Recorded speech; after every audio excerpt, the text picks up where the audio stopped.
Programu maarufu GIC inayonuia kufunza wanafunzi umuhimu wa kuhifadhi mazingira kwa kupanda miti iko katika kaunti 3 kwa sasa, ikiwemo Machakos, Kitui na Embu.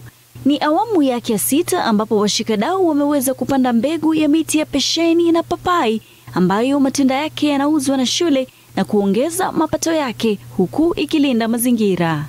It is so great to teach values to little children about the environment, because this is not only about the environment, it is about respect.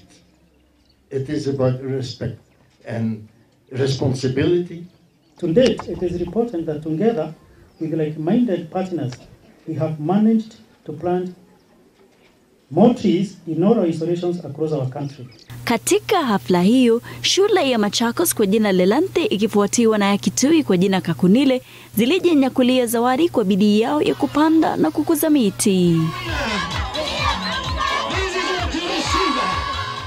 Viongozi wa kampuni mbalimbali walisisitiza malengo yao ya kufunza wanafunzi umuhimu wa kuhifadhi mazingira kwa faida ya vizazi vijavyo. Bamburi Cement is very keen to build a culture of tree growing, and I'm happy someone mentioned earlier, it's not planting. We have to start thinking of it as growing the trees, moving from just planting to growing, and forest protection.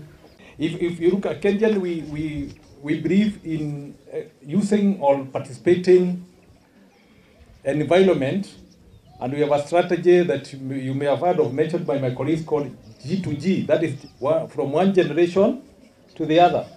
So that the way we use the environment, whether it is the water, the wind, the geothermal or other resources, is sustainable from one generation to another. Programu hiyo ya GIC inalenga kusajili zaidi ya shule 1000 kutoka kwa kaunti hizo 3 na kupanda zaidi ya miti 400,000. Vilevile imepania kusajili shule zaidi kutoka maeneo mbalimbali nchini. We are now scaling up.